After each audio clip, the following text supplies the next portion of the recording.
I got an opportunity just after रंग दे बसंती और around that time, क्योंकि मैं उस टाइम बहुत नाटक वगैरह कर रहा था, तो मैं बम्बई छोड़ के इंग्लैंड चला गया। उस दौरान कमीने का ऑडिशन मुझे मिला। तो एक दिन मैंने गलती से एक पे फ़ोन से अनित रेहान को फ़ोन किया, तो कहाँ है, तेरा ऑडिशन हो गया है, तेरा सिलेक्शन हो गया है, तो 3 महीने से लोग ढूंढ रहे हैं। बंगला फिल्म का जो रिदम और काम करने का तरीका है हिंदी फिल्म से एकदम अलग है। तो रेमो सर का फ़ोन आया कि मैं फिल्म बना रहा हूँ और तेरे को करना है। और उस दौरान मेरे को एक और फिल्म मिली थी जो अनलकीली कभी आई नहीं। उस फिल्म का नाम था BMW और वो खतरनाक क्राइम नोआर थ्रिलर फिल्म थी जो जावेद जाफरी साहब ने प्रोड्यूस की थी। उन्होंने जिंदगी में 3 ही फिल्में बनाई है, राख, दुबई रिटर्न इरफान खान के साथ, और BMW मेरे साथ। उसमें मैं था, विजय राज और जावेद जाफरी थे और तनिष्का चैटर्जी। बहुत ही खूबसूरत फिल्म थी, तो किसी कारणवश रिलीज नहीं हो पाई। उन्होंने मेरे को एक दिन फ़ोन किया कि प्रकाश झा मिलना चाहते हैं, वो एक शो बना रहे हैं। जितने भी रोल मैंने लाइफ में किए हैं, आप नदीम अहमद काज़मी हो या भोपा स्वामी, मैंने उतने ही प्यार से, उतनी ही शिद्दत से और उतनी ही सहजता से करने की कोशिश की है।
वेलकम बैक दोस्तों, आप सभी का स्वागत है सूत्रधार विद विनीत राय में। आज का एपिसोड बेहद खास होने वाला है क्योंकि हमारे साथ हैं एक ऐसे अभिनेता जिन्होंने अपनी अद्भुत वर्सेटाइल और दमदार परफॉर्मेंस से सबको प्रभावित किया है। इनका नाम है चंदन रॉय सान्याल। बॉलीवुड के बड़े पर्दे से लेकर OTT की दुनिया तक चंदन हर रोल में अपनी एक अलग छाप छोड़ते हैं। इंटेंस ड्रामा से लेकर मज़ेदार किरदारों तक उनका सफ़र प्रेरणादायक और मनोरंजक रहा है। आज हम उनकी अभिनय यात्रा, चुनौतियों और आने वाले प्रोजेक्ट्स पर एक दिलचस्प बातचीत करने वाले हैं।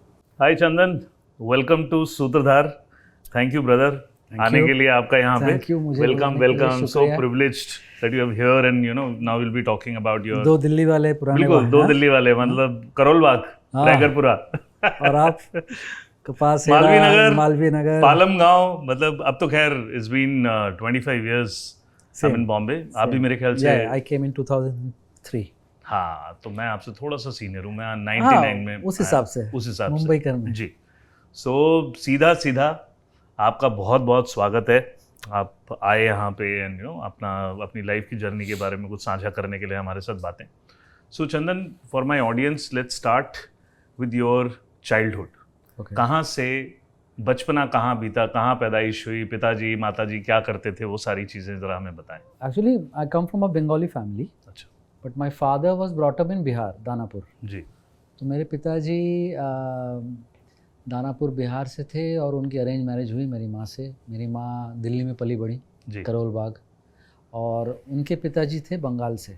अच्छा। बंगाल, कलकत्ता में एक जगह पार्क सर्किस करके, तो मेरी माँ की फैमिली वहाँ से थी और मेरे पिताजी की फैमिली बिहार से थी। अच्छा। तो मैं कॉन्कॉक्शन बना।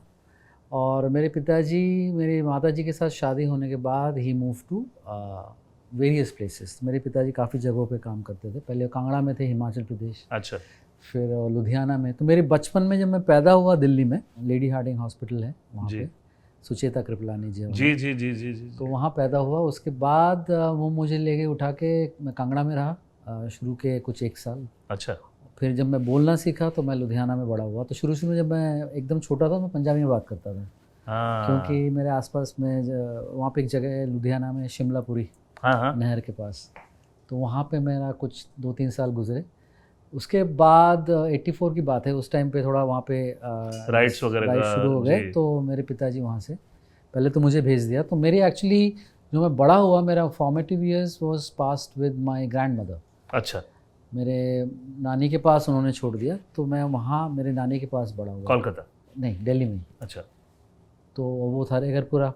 तो पूरे जो करोल बाग के उस पूरे जो एक तरह से सबसे बड़ा कंस्टिट्यूंसी जी खाक चांदमारी, रोहतक रोड और आनंद पर्वत और रेगरपुरा और बीडनपुरा और WEA, पटेल नगर, राजेंद्र नगर, तो ये मेरा इलाका टैंक रोड, टैंक रोड, वहाँ से जीन्स खरीदते थे हम लोग। जी जूते जीन्स वहीं से या, खरीदे हमने सबने।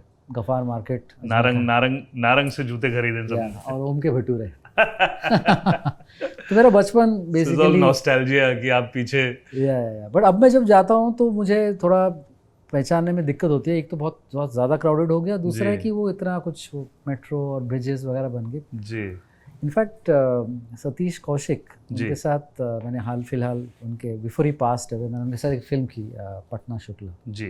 उनसे पहले भी मैं उनको जानता था, तो कई बार वो उनसे बातचीत होती थी क्योंकि उनके लेजेंड्स थे। मतलब करोल बाग में जो मेरे मामा जी थे, मेरे छोटे मामा जी, वो उनकी कहानियाँ सुनाते थे जी। शक्ति कपूर, सतीश कौशिक, रवि बसवानी, ये सब दिल्ली से थे। ये सब उसी पेरिफेरी, उसी जगह से हैं। करेक्ट। सीपी में तो दुकान थी शक्ति कपूर साहब के फादर की, कपड़ों की दुकान थी शायद सीपी में। ड्राई क्लीनिंग ऐसा कुछ था। जी जी जी। हाँ, तो और वो मेरे ख्याल से WA में रहते थे शक्ति कपूर साहब। मैं उनसे कभी मिला नहीं आज तक। जी। तो ये सब कहानी बड़ी बड़ी सुनी। तो मैंने सतीश कौशिक जी को पूछा क्योंकि उनकी फिल्म कंपनी का नाम भी करोल बाग पिक्चर्स था जी शुरू में। जी जी जी। तो बताते थे कि यार रोहतक रोड में ना मेरा बड़ा मन है कि मैं बंगला खरीदूँ, लेकिन मेरे भाई ने बोला मत खरीदो, क्योंकि बोला यार जब मैं बचपन में हम लोग जब सोते थे ना तो दिल्ली में लाइट चली जाती थी। मतलब he is talking about probably 70s। Yes. And so that was Karol Bagh. It has given so many artist yes yes to the Hindi cinema. सो आपके शुरुआती जीवन में अभिनेता का बनने का जो प्रोसेस हुआ, आपका शुरुआती दौर कैसे शुरू हुआ और वो किस तरीके से प्रोग्रेस हुआ दिल्ली में, उसके बारे में ज़रा मुझे बताइए। मैंने कभी सोचा नहीं था मैं एक्टिंग करूँगा, बट एक्टिंग का शौक था एज इन कि हम लोग क्योंकि बंगाली परिवार से था मैं, तो हमारे बचपन से दुर्गा पूजा में ना जी नाटक वगैरह करने का एक चलन होता है। जी। दुर्गा पूजा में आप वो कॉलोनी वाले सब अंकल आंटीज मिलके नाटक करते हैं, तो एमेचरिश होता है। जी जी जी जी। तो वहाँ पे मैं बहुत शिरकत लेता था, मैं जाता था और रिहर्सल करता था। फिर स्कूल में जब हाउस फंक्शंस होते थे तो करता था। बैड एक्टिंग, एमेचरिश, पर उससे एक पसंद, मज़ा आता था करने जी। में, एक नाटक करने में। बुरा अच्छा पता नहीं था। और मेरा जो पूरा फैमिली था मेरी माँ की तरफ, वो काफ़ी कल्चरली बहुत इंक्लाइंड थे वो। जी। तो मेरे मामा जी काफ़ी वेस्टर्न म्यूज़िक सुनते थे। मेरे मझले मामा जी वो काफ़ी फिल्में देखते थे। अच्छा। और मेरे जो बड़े मामा जी थे वो काफ़ी किताबें पढ़ते थे। तो मेरा वो किताब, सिनेमा और म्यूज़िक से ना वो एक लगाव सा हो गया था। कि मेरे जो मामा जी बहरीन से आते थे, तो वो उस टाइम पे 80s की बता रहा हूँ, जब मैं बहुत छोटा था, तो वो ये कैसेट्स वगैरह लेके आते थे, ग्रामोफोन बजता था हमारा स्कूल पे, ग्रामोफोन बजता था घर पे, which is very unusual for any other thing, but in Bengali family वो बहुत नॉर्मल था हमारे घर कल्चर्ड। वो अभी भी याद है, ऋषि कपूर और रंजिता की एक फिल्म थी लैला मजनू जी, उसका सुबह सुबह वो मिलता ग्रामोफोन बजता था। और तो उसमें मैं सारे मेरा नरिशमेंट और एनरिचमेंट शुरू हो गया था। मेरी माँ मेरा हाथ पकड़ के फिल्में दिखाने ले जाती थी। वो हम लोग काली पूजा में उस टाइम पे स्क्रीन लगा करते थे मैदानों में, स्क्रीन लगता था। और सिर्फ बंगाली लोग नहीं जाते थे, पूरा जो करोल बाग में जहाँ पे बंगालीज ऑर्गेनाइज करते थे, बट सब लोग जाते थे फिल्में देखने। और वहाँ पे आर्टिस्टिक बंगाली फिल्में दिखाई जाती थी, ऋत्विक घटक, सतीत रे, तपन सिन्हा। तो इनकी फिल्में देखता था, मुझे समझ नहीं आती थी कि ये मेघड़ा का तारा में वो ऊपर से पानी टपकते रहता था फिल्मों में, सब वो पॉवर्टी एंड पुअर एंड सुवर्ण रेखा जी, अजांत्रिक, तो ये सब देखता था। लेकिन पता नहीं था कि एक्टिंग से, क्योंकि एक्टिंग मतलब अंधा कानून का अमिताभ बच्चन या नायक का उत्तम कुमार, ये सब नायक हैं लोग, ये आप वर्शिप कर सकते हैं, आप बन नहीं सकते जी जी। मतलब उस जमाने में तो ऐसे ही था। Dilip Kumar is, you can worship Dilip Kumar, Rajesh Khanna you can worship, right, you can't. इतना साहस किसी में बहुत कम होता था कि आप बोलेंगे या मैं राजेश खन्ना बनूंगा या मैं अमिताभ बच्चन बनूंगा, इतना साहस नहीं था। तो मिडिल क्लास फैमिली से था। तो करते करते करते जब मैं कॉलेज पहुंचा तो एक नाटक का मैंने देखा, कॉलेज में भी नाटक होते हैं। केवड़ीमल पहुंचा मैं, वहाँ पे देखा नाटक वगैरह होते, तो प्लेयर्स करके सोसाइटी थी, तो मैं वहाँ गया, रिजेक्ट हो गया। उनकी थिएटर वैसे बहुत रिच भी थी, अगर आप नॉर्थ कैंपस में बहुत रिच कल्चर है। Kirori Mal is one of the colleges जहाँ पे बहुत लोग जिन्होंने थिएटर या मंडी हाउस की उसमें ना भी रह के उन्होंने बहुत अच्छा किया है किरोड़ीमल और नॉर्थ कैंपस। मनोज बाजपेयी रामजस से थे जी शायद, जी जी, काफी लोग हंसराज से थे जी, हिंदू से थे।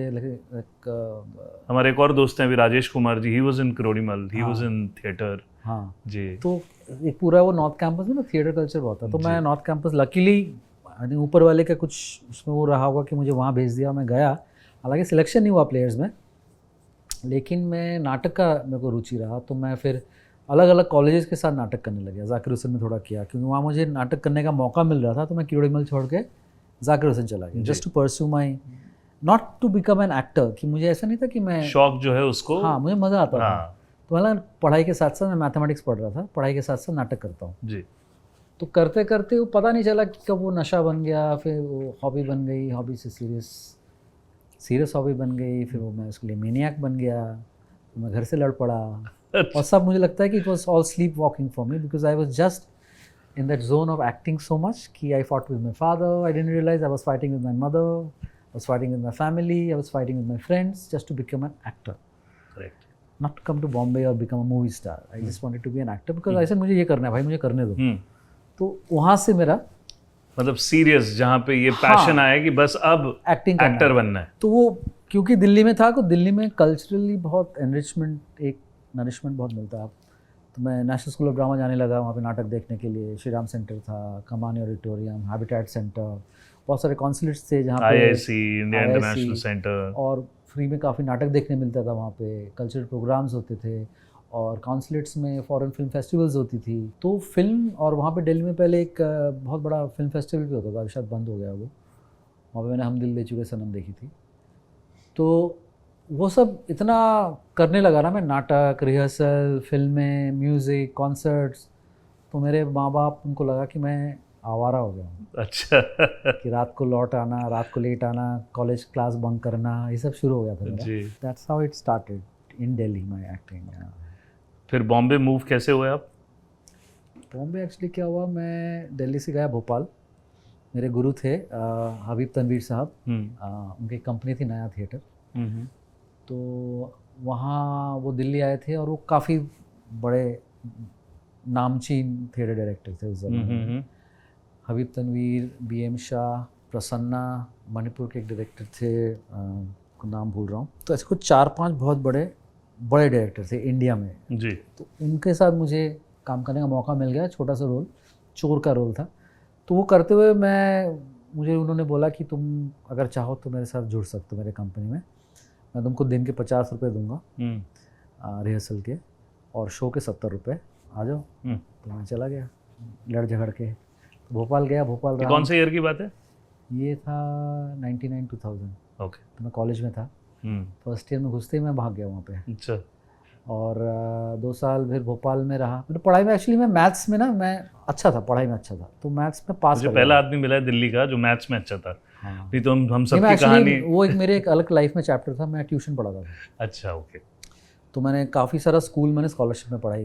अच्छा। क्योंकि मेरे माँ बाप, मतलब मेरे पिताजी उतने economically well sound to do नहीं थे हम लोग। जी जी। So luckily God blessed, I was good in studies, तो मेरे को स्कॉलरशिप मिल जाती थी।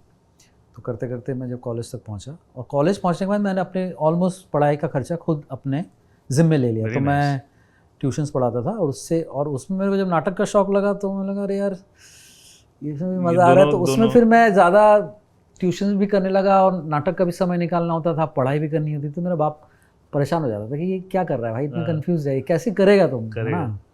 तो उसमें मेरे को मैथमेटिक्स ने मेरे को बहुत मेरी मदद की, क्योंकि मैं 8, 9, 10 के बच्चों को पढ़ाता था कॉलेज में, और अच्छा पढ़ा देता था, और वो लोग पास भी हो जाते थे। बड़े शैतान बच्चे होते थे वो, जब और मेरे से शायद 2-3 साल छोटे होते थे, तो उनको समझ नहीं आता था कि मेरे, तब मुझे भी नहीं आई थी, लेकिन मैं उनको पढ़ाने जाता था। तो धीरे धीरे वो मेरा एक वर्चस्व वहाँ स्प्रेड कर गया कि यार एक लड़का है जो नाटक एक्टिंग कर रहा है और वो अच्छा पढ़ाता है, अच्छा पढ़ाता मैथ्स और साइंस। तो काफ़ी मेरे को ऑफर आने लगे, तो मैं थोड़ा लालची भी हो गया। तो मुझे लगा थोड़ा, और उस टाइम कैसा था, पर घंटा पैसा मिलता था। तो 1 घंटा पढ़ाने का 300 रुपया, मतलब मंथली मेरा कुछ 1800 रुपये कमा लेता, 2-3 रिहर्सल क्लासेस पढ़ा के। तो मंडे को एक जगह जाता था, ट्यूसडे को एक जगह जाता था, वेडनेसडे, ऐसे कर करके, और दिन में 2 ट्यूशन करके तो अपना एक्टिंग और पढ़ाई का खर्चा चला रहा था। फिर मैं भोपाल चला गया। तो वहाँ से मैं जब भोपाल आया तो मेरे को हबीब साहब एक बार बॉम्बे एक नाटक करने आए थे नेहरू सेंटर में।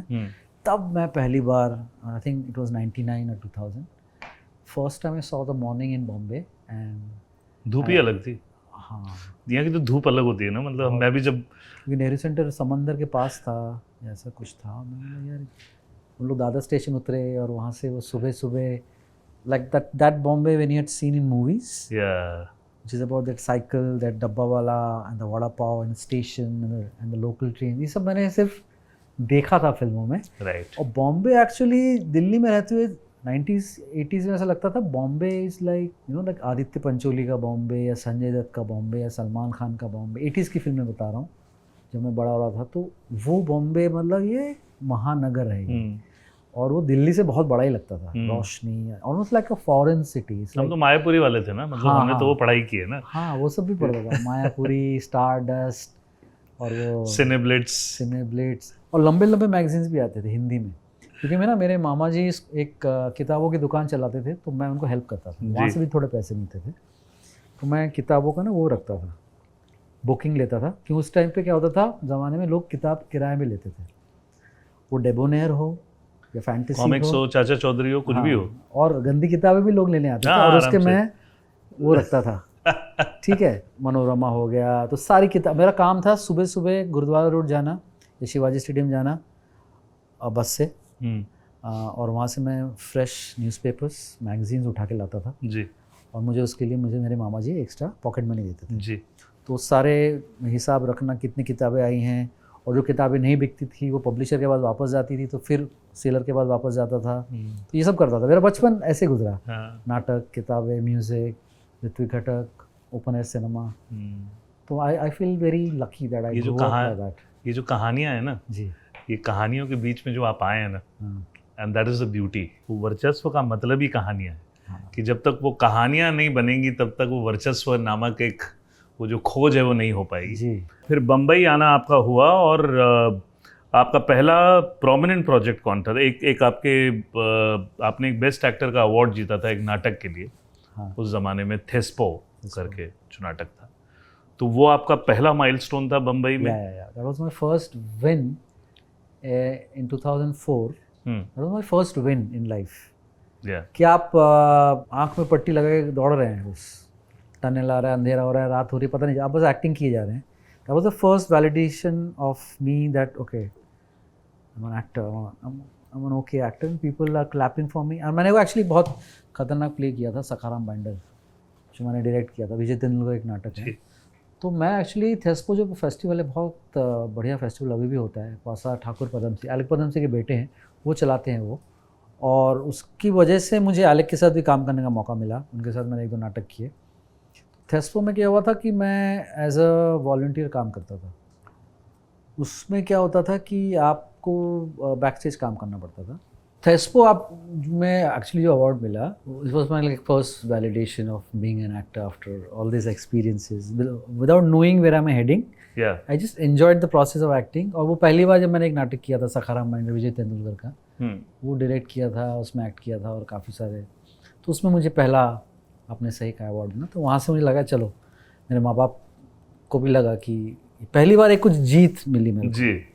वहाँ से सिलसिला शुरू हुआ जी. सो एज एन आउटसाइडर सबने ये चीज़ झेली है यहाँ पे. एज एन आउटसाइडर कितना चुनौतीपूर्ण रहा शुरुआत में इस इंडस्ट्री के बारे में समझना और जानना. अपनी अपनी स्टोरीज होती हैं सबकी. आपकी क्या थी? एक्चुअली अभी मैं when I look back I think it was very romantic and very beautiful journey, because without that journey I feel blessed that I went through that whole thing of no money or no this no that.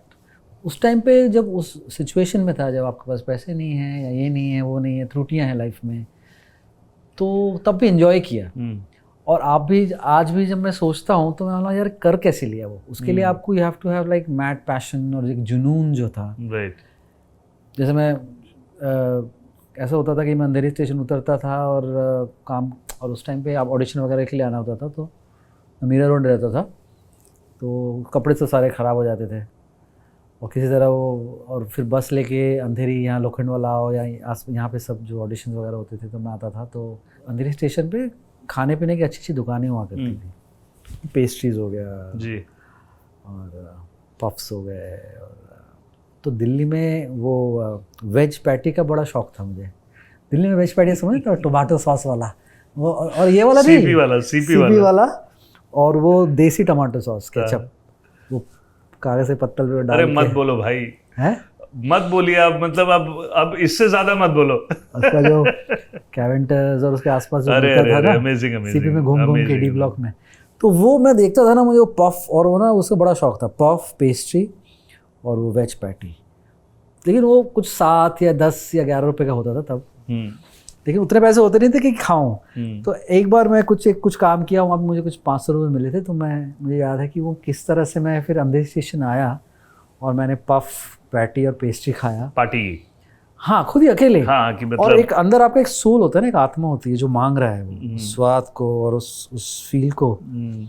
तो जब वो अंदर गया ना, एक तृप्त महसूस किया मैंने, you know, I love food या एंड तो वो एक टेस्ट के लिए मुझे बड़ा मजा आया कि ये 500 रुपये मिले एक्टिंग की बदौलत, और मैंने पेस्ट्री पफ और पैटी खाया। तो ये एक बहुत रोमांटिक मेरा पूरा एक कुछ 3-4 साल इस तरह से 4-5 साल गुजरा, जहाँ पे काम नहीं था फिर भी कुछ कुछ करते गए, दोस्तों ने कभी मदद की। यहाँ पे भी मैं गोरेगांव स्टेशन के पास एक कॉलेज है शारदा कॉलेज करके जी। और मैं पढ़ाता था। अच्छा, यहाँ पे भी पढ़ाते थे? हाँ, उससे थोड़ा पैसा मिलता था मुझे, 2000 रुपये मंथली मिल जाता था। 2000 में खर्चा निकल जाता था मेरा। जी जी, आराम से। उसमें हम लोग 5 लड़के थे, हमारा मंथली किराया होता था करीबन 1500 रुपये, 300 रुपये पर हेड आपका किराया हो गया। फिल्म में देखने का शौक़ था तो दिल चाहता है वगैरह आई थी तब, तो फिल्म में देखने तो 30-40 रुपये की टिकट होती थी, तो महीने मतलब हफ्ते में 2 फिल्में तो देखनी है, मतलब फ्राइडे सैटरडे तो फिल्म देखनी है। राइट। क्योंकि तब तो ये सब नेटफ्लिक्स और ये सब था नहीं जी। और यूरोपियन सिनेमा मैंने बहुत बाद में देखना शुरू किया, तब मुझे सब हिंदी फिल्म नहीं पता था जी। और हिंदी लिटरेचर पढ़ा था। तो फिल्म में किराया, घर पे वो थोड़ा चावल दाल मंगाना, ये सब करके 1800-1900 रुपये में गुजारा हो जाता था। तो ये मोर और लेस एक खाका था, मतलब दैट वाज द टाइम। फिर वहाँ से एक बहुत छोटा सा आपने एक रोल किया था रंग दे बसंती में बटुकेश्वर दत्त का। दो it's is one of my favourite films, और खास करके जिस तरीके से उन्होंने रेवोल्यूशन और मॉडर्न उसका संगम किया है राकेश ओम प्रकाश मेहरा ने। So how did that happen, and उस पेरीफेरी में उस पर्टिकुलर जगह पे काम करने का अनुभव कैसा था आपका? रंग दे बसंती एक्चुअली जब ऑडिशन होते तब मैं दिल्ली से ऑलमोस्ट मूव कर रहा था, तो एक ओपन ऑडिशन हुआ था उसमें, दिल्ली वगैरह यहाँ वहाँ, तो मैं महबूब स्टूडियो में ऑडिशन थे, ओपन ऑडिशन, तो मैं आया ही था बम्बई से और मैं वहाँ चला गया, ऑडिशन दिए, और तब मैं नाटकों में बैक स्टेज करता था। टेबल कुर्सी उठाना, सामान बॉम्बे में अच्छा। स्टेज लगाना, फिर सामान वापस गोडाउन ले जाना, तो ये मेरा काम होता था। उस दौरान ये ऑडिशन एक मिला था, तो मैं गया था ऑडिशन देने और लकीली वो मिल गया मेरे को, और पहली बार जंप सैलरी में मिला मेरे को, दिन के 1500 रुपये। मतलब आप सोचिए, महीने का 2000 से लेके, हाँ। महीने के 2000 से सीधा दिन के 1500, मतलब ये सिनेमा है। रोल राइट बहुत छोटा था, लेकिन मुझे लगा 1500 दिन, 30 दिन का काम, सोच रहे हैं आप लेवल देखिए आप सर। 1500 रुपये 30 दिन से जोड़ लिया मैंने। अच्छा, रोल क्या है पता नहीं, करना तो है जी। उसमें आमिर खान है, वहीदा रहमान है, के रैना है, सोहा अली खान है, शर्मा, ये सब बड़े बड़े सितारे हैं। अपन कॉलेज से अभी आए हैं, 1500 रुपये आपको मिल रहे हैं और आपको जाके सेट पे बैठना है भाई जी। आपको कोई ट्रेन में बिठा के दिल्ली ले जा रहा है, वहाँ ले जा रहा है, अमृतसर ले जा रहा है। मेरे लिए वो फिल्म स्कूल था, राइट, पेड फिल्म स्कूल है ना। 6 महीने का शूट था और यहाँ से हम लोग अमृतसर गए, दिल्ली गए, बॉम्बे में भी शूट था, और वो एक कांस्टेंट सी एक एम्प्लॉयमेंट थी जहाँ पे सेट पे जाओ, आपको सुबह का नाश्ता, दोपहर का लंच, एक रूम जहाँ पंखा चल रहा है, आपको कोई बुलाने आ रहा है। ये पहला मेरा फिल्म इंट्रोडक्शन था and it was so blissful, जहाँ पे आप मतलब आपको कुछ चिंता ही नहीं, आप सुबह उठे, आप आ गए, आपने नौकरी की, दिन भर आपने किया, आपको 1500 रुपये भी मिल गए, लाइनें मिली ना मिले उतना मेरे को उसका टेंशन नहीं था। बाद में वो सब होता है ना एक्टर की, यार मेरी लाइन क्या है, मैं क्या कर रहा हूँ, या मेरा कितना दिखूंगा, या क्या है, सब बात की चीज़ है। वो भी बाद में मेरे अंदर हुआ नहीं कभी, लेकिन वो पूरा दौर उसमें गुजरा जहाँ पे मुझे याद है मैं दिल्ली में घर पे रह रहा था, तो शूट पे गया तो आमिर खान साहब अपने वैनिटी वैन के बाहर बैठे थे, सुबह का मौसम था, हम लोग दिल्ली गेट पे वो फिरोज कोटला मैदान में वो जो वहाँ पे शूट कर रहे थे, और वैनिटी वैन के बाहर सर बैठे हुए थे चंद्रशेखर आज़ाद की गेटअप में, और हाथ में उनका अखबार थी, कॉफ़ी पी रहे थे और सूरज ताप ले रहे थे। That was first introduction to movie stars and how films are made. Vinod Pradhan, I didn't know he was on camera. Lighting क्या होती है, रात को शूट क्या होता है, ये सब चीज़ें सीख रहा था. That was my introduction to cinema. सो कैसा पहला जो इंटरेक्शन था आमिर के साथ, हाउ इज इट? उनके साथ ये था, तो शायद वो मुझे तब तो पहचानेंगे, अभी बोलूँगा तो शायद पहचानेंगे कि मैं वो था तो जोड़ पाएंगे. तो उस टाइम पे एक्चुअली हम लोग सीन शूट कर रहे थे, तो उनका ये था कि हम लोग एक सीन है जहाँ पे सब मोमबत्ती लेके शपथ लेते हैं, तो सब लाइन से सारे लौंडे खड़े हुए थे. मेरे जैसे बहुत सारे थे, सब क्रांतिकारी बने हुए हैं. मैं एक फलांग दूर यहाँ खड़ा हुआ था, तो शॉट से पहले उन्होंने देखा कि मेरा बटन क्या तो खुला हुआ है या बटन था नहीं. किसी ने उतना ध्यान नहीं दिया होगा वार्डरोब से, क्योंकि इतने सारे लोग थे. वो बहुत बड़ी फिल्म थी वो. मतलब मैं पहली बार गया सेट पे, अमृतसर में गोल्डन टेम्पल के बाहर शूट कर रहे हैं, वहाँ पे आमिर खान वगैरह सब है. डर लगा कि लाइन तो नहीं है, लेकिन ऐसा ना कि मेरी वजह से ना गलती हो जाए. और है ना, मतलब हाँ, मतलब आप सेट पे हैं और इतने बड़े बड़े एक्टर हैं. आमिर खान है भाई, आमिर खान का मैं मतलब बहुत रंगीला मैं स्कूल से भाग के देखा था मैंने, अंदाज अपना. हाँ, और वो आदमी मेरे सामने बड़ा हुआ, मैं उसके साथ खड़ा हुआ. मतलब मेरे लिए वही एक्सपीरियंस. अगर मैं वही करके अगर मैं मुझे बोलते कि आप पैकअप है मेरा और मैं वापस दिल्ली आ जाता, मतलब आप जब आपके कुछ वो पैरामीटर्स नहीं होते ना, तो ज़्यादा मज़े आते हैं लाइफ में. आपकी एक्सपेक्टेशन नहीं होती है. नो एक्सपेक्टेशंस, कि पता ही नहीं कि क्या कर रहे हैं. और इतना ही था कि यार रंगीला देखी थी नाटक की, और आज उसके साथ खड़ा हुआ आदमी लंच पे बैठ के वो चेस खेल रहा है, मैं देख रहा हूँ, खाना खा रहा हूँ, वहीं पे बैठ के एक ही पंखे की हवा आ रही है. इसी में खुश हो गए अपन. और लोग बातें कर रहे हैं, हम लोग सुन रहे हैं, अपनी बातें कर रहे हैं, नाटक फिल्मों की बातें हो रही हैं जी.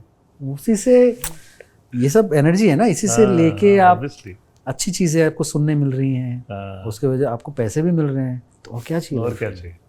Very blessed. कमीने, मतलब if I am not wrong, मतलब बड़ा उसके बाद एक लीप आया कमीने में, जिसमें prominently you have worked with Vishal. Actually रंग दे बसंती जब मैंने फिल्म की, उसके बाद मैं बहुत घुस के मैं नाटक कर रहा था.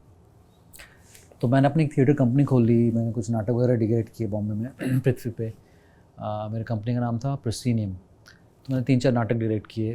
तो एक्चुअली क्या हुआ कि एक I got an opportunity just after रंग दे बसंती और अराउंड दैट टाइम, क्योंकि मैं उस टाइम बहुत नाटक वगैरह कर रहा था. तो मैंने एक ऑडिशन दिया जो एक ब्रिटिश प्रोडक्शन का प्ले था, मिडसमर नाइट्स ड्रीम. वो मेरे को इंग्लैंड ले गया 3 साल के लिए. तो मैं मुंबई छोड़ के इंग्लैंड चला गया, और मैं लंदन में नाटक कर रहा था शेक्सपियर. और वहाँ करते करते मैं पूरी दुनिया घूमा, अमेरिका से लेकर ऑस्ट्रेलिया तक, यूरोप पूरा घूम घाम के. उस दौरान कमीने का ऑडिशन मुझे मिला, क्योंकि थोड़ा मेरे का थिएटर सर्किट में थोड़ा नाम हो गया था. लोग जानने लगे थे कि चंदन रॉय सान्याल करके अच्छा एक्टर है जो इंग्लैंड में एक्टिंग कर रहा है, अच्छा नाटक करता है, अच्छा एक्टर है, इसको कास्ट किया जाए. तो कुछ कास्टिंग डायरेक्टर बुलाने लगे. तो मैं उसके बाद रंग दे बसंती के बाद कोई ऑडिशन भी नहीं गया मैं, क्योंकि मैं नाटक ही करते रह गया. क्योंकि मुझे लगा कि मुझे इसमें मज़ा आ रहा है. राइट, है ना. तब जब लोगों ने मुझे कास्टिंग डायरेक्टर्स वगैरह, हनीत रेहान ने मुझे बुलाया, मुकेश छाबड़ा और वो 2 लोग साथ में कास्टिंग कर रहे थे. तब मुझे उन्होंने बुलाया और मैंने उसका ऑडिशन किया कमीने का जी. और तब मोबाइल फ़ोन नहीं था मेरे पास. 2008-9 की बात है. मेल्स पे काम होता था. मोबाइल फ़ोन भी वो था नोकिया, वो स्नेक एंड लैडर 3310. हाँ, और ये उसी में. और इंटरनेशनल रोमिंग कौन रखेगा, तो फ़ोन ही नहीं इनकमिंग आ जाए बहुत है. अरे बाप रे, मिस कॉल के पैसे लग गए तो अपने फ़ोन ही नहीं रखा. तो मेल पे चल रहा था काम. तो मैं ऑडिशन देके चला गया और भूल गया. मुझे लगा कहाँ ही होगा, क्योंकि मैंने ओमकारा देखी थी विशाल जी की, और मैं पागल हो गया वो फिल्म देख के. क्या फिल्म बनाई है. मैंने ये क्या फिल्म है यार, मतलब ऐसा कभी मौका मिल जाए. Almost like a manifestation. मैंने लिबर्टी पे देखी थी वो फिल्म, दिल्ली के रोहतक रोड पे. मैंने ओमकारा देखी, हाउसफुल. यार ये क्या फिल्म है यार, ये तो मतलब अलग ही लेवल का फिल्म बनाया. मतलब ये it's not the Hindi film I have seen before. Like it's very different, it's like dark, it's Shakespeare. और नाटक वाला आदमी था मैं, एंड सिंस वो यूके वाला शेक्सपियर का एक आपका उस टाइम पे देखा मैंने भी था. तो यार ये विशाल भारद्वाज के साथ अगर कभी मौका मिल जाए ना. तो जब ऑडिशन दिया तो मैंने दे दिया. फिर मुझे लगा यार विशाल भारद्वाज ने ओमकारा बनाई है, मकबूल बनाई है, उनके साथ कहाँ मिलेगा ऑडिशन दे, यही बहुत बड़ी बात है. तो अपन निकल गए, ऑस्ट्रेलिया चले गए. फिर वहाँ मैं अमेरिका में था. तो एक दिन मैंने गलती से एक पे फ़ोन से हनीत रेहान को फ़ोन किया. तब उन्होंने बोला कि यार तू कहाँ है, तेरा ऑडिशन हो गया है, तेरा सिलेक्शन हो गया है, तो 3 महीने से लोग ढूंढ रहे हैं, और तेरा कोई अता पता ही नहीं है, विशाल जी चाह रहे हैं कि तू ये रोल करे। तब वहाँ से मैं टोरंटो में था, वहाँ पे मैंने अपना मेजरमेंट देखिए, जो चीज़ होनी होती है ना लाइफ हाँ में, बराबर। वो होना है। तो टोरंटो में था एक थिएटर फेस्टिवल में, वहाँ पे स्टेज बैक स्टेज में एक दर्जी था, उसने मेरे कपड़ों के नाप लिए, वो कपड़ों के नाप मैंने मेल किए, फिर उन्होंने मुझे वहाँ से स्क्रिप्ट भेजी और मैं स्क्रिप्ट पढ़ के सीधा आया। हाँ। दोपहर रात को सुबह 5 बजे उतरा और सीधा विशाल जी के ऑफिस में, कुछ 2-3 जून 2008 की बात है। और उन्होंने मुझे ढन ढन गाना सुनाया और बोले चालू हो जाओ, गाना याद करो, पहला दिन यही शूट है। और फिर अगले 4 दिन मैं घर पे ज़ोर से ढन ढन यही सुनता रहता था दिन भर, गाना याद कर रहा था, विशाल डाडला नहीं। तो वो गाना मैं याद किया और सेट पे पहुंचा, आई थिंक कुछ 5 या 6 जून की बात है। और वहाँ से फिल्मी करियर शुरू हुआ। So most of the scene Shahid के साथ थे आपके? उसमें मैं मर जाता हूँ, उन्हीं के साथ सीन थे। वो एक रात की कहानी थी। वो मुझे ले जाता है, फिर मैं अपनी, लेकिन जो उस तरह की जो प्रसिद्धि मुझे मिली उस फिल्म के लिए, मुझे उसमें कुछ I had no expectation like that, and I think life is good without expectation, actually it's amazing. So Bengali की तरफ कैसे रुख हुआ? हालांकि एक्चुअली मैं बंगाली हूँ, काफी लोगों को बंगाल में नहीं पता था। Once a Bengali always a Bengali. ना वो वेरी बंगाली, कैलकाटा रूट्स हैं मेरे। हाँ। तो कमीने के बाद लोगों को पता चला, जब मैंने उसमें काफ़ी बांग्ला लाइन इम्प्रोवाइज़ की, तो बंगाल में वो फूट पड़ा, मतलब फट गया वो कमीने। और वहाँ से फिर लोगों लगे चंदन रॉय सान्याल करके बंगाली एक्टर जो हिंदी फिल्मों में धूम मचा रहा है, इसको बुलाओ। तो वहाँ से मैंने फिर कुछ बांग्ला फिल्में करनी शुरू की। तो बांग्ला फिल्म का जो रिदम और काम करने का तरीका है फिल्मों से, हिंदी फिल्मों से एकदम अलग है। बिल्कुल। वहाँ पे बहुत घरौंदा जैसा है, मतलब सब एक दूसरे को जानते हैं, बहुत छोटा यूनिट होता है और बहुत ही बेसिक लाइफस्टाइल होती है।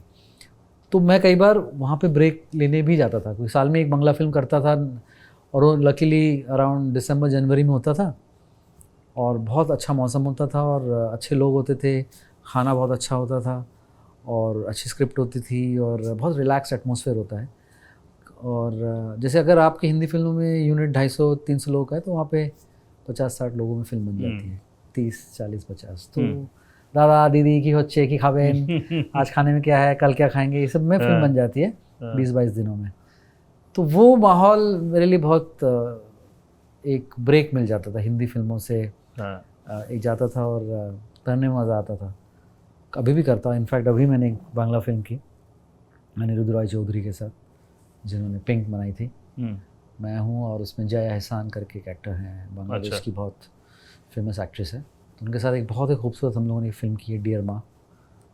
तो करते रहता हूँ ऐसा। हाँ, सेंसिबिलिटी बिल्कुल अलग होती है। मतलब अगर आप if you see Bengali cinema deep rooted, तो बहुत कंटेंट लोग होते हैं, वो अपने में अपनी इकोनॉमी, दोपहर की नींद बहुत ज़रूरी है। हाँ, यहाँ आने से पहले मैं 20 मिनट सो के आया हूँ। अच्छा। तो मैं प्लान कर लेता हूँ कि अच्छा 4 बजे 3:45 पहुँचना है, टाइम पे भी पहुँचना है, मैं स्टिकलर फॉर टाइम पे पहुँचना है। तो मेरे को 2:15 खाना खाना है, 15 मिनट बाद थोड़ा पानी, 20 मिनट आँख बंद करना है। वो शूट पे भी सड़क से गोली की तरह खाना खाता हूँ, मैं लेट जाता हूँ, तो मेरा दिमाग नहीं चाहता है। बंगाली का थोड़ा मेरे तो बचपन से आदत है कि वो मेरी माँ तो पकड़ के सुला देती थी ना बंगालियों में। हाँ, ताड़ाताड़ी घूमी पड़ो, स्कूल से आते खाना गए, सो गए, फिर ट्यूशन गए। तो सोना एक ऐसा बन गया है लाइफ में, बाद में पता चला कि दोपहर को सोना बड़ा अच्छा होता है। सो फिर हिंदी की तरफ रुख हुआ वापस आपकी, उसी दौरान फालतू करके एक फिल्म आई जी। सो आपका विष्णुवर्धन का 4 बज गए लेकिन पार्टी 4 बज गए लेकिन पार्टी अभी बाकी है। सो उस तरीके का कमर्शियल, मतलब अभी तक जितनी भी चीज़ें हो रही थी वो ज़्यादातर आपकी आर्टिस्टिक लेवल की चीज़ें, या थिएटर, या फिर विशाल भारद्वाज ले लीजिए या कोई भी ले लीजिए, थोड़ा सा वो कमर्शियल एंगल उसमें उतना इन्फोर्स नहीं था जो फालतू जैसी फिल्म में आपने काम किया। So how did that happen, and उससे क्या आपकी अप्रोच आगे आने वाले टाइम के लिए बदली? एक्चुअली ऐसा कुछ था नहीं मेरे लिए वो एक्चुअली रेमो को मैं फालतू से पहले से जानता था, रेमो सर को। तो रेमो सर का फ़ोन आया कि मैं फिल्म बना रहा हूँ और तेरे को करना है ऐसे। तो रेमो सर ने बोला मतलब करना है। तो मैं उसको एक्चुअली किरदार की तरह ही मैंने उसको लिया और बहुत मज़े आए उस प्रोसेस में मेरे को। जैकी, अंगद, पूजा, तो हम चारों मिलके हम लोगों ने कुछ वो 2-3 महीने शूट की। मॉरिशस में हमारा पूरा शूट था, रेमो सर थे और उनके सारे डांसर्स थे, वो सबको जानता था मैं। तो वो 3 महीने का एक्चुअली एक ऑलमोस्ट लाइक अ हॉलीडे था वो। और वाशु भगनानी उन्होंने मतलब मेरा 90s उनकी फिल्में देख के बीता है, गोविंदा और वाशु भगनानी। पूजा तो इट फिल्म्स। वाज, हाँ, तो Vashu Bhagnani is like an endorsement कि आप थिएटर से आए हैं, आपने विशाल भारद्वाज का शुरुआत की और आप वाशु भगनानी आपको अपनी फिल्म में ले रहे हैं, तो एक अच्छा मौका, अलग तरीके का एक अनुभव मेरे को मिला। गाना बजाना, नाचना, कलर्स, सब कुछ अलग था। लेकिन जब मैं वो रोल कर रहा था, मैंने जैसे मैं कोई भी एक्टर करेगा मैं वैसे ही कर रहा था। तो वो मेरे लिए एक्चुअली एक वाशु भगनानी एक्सपीरियंस था मेरे लिए, जिनकी फिल्में बचपन से गोविंदा वाशु भगनानी, मतलब they are like you know David Dhawan, Vashu Bhagnani, Govinda, David Dhawan, उनके कंपनी में काम करना।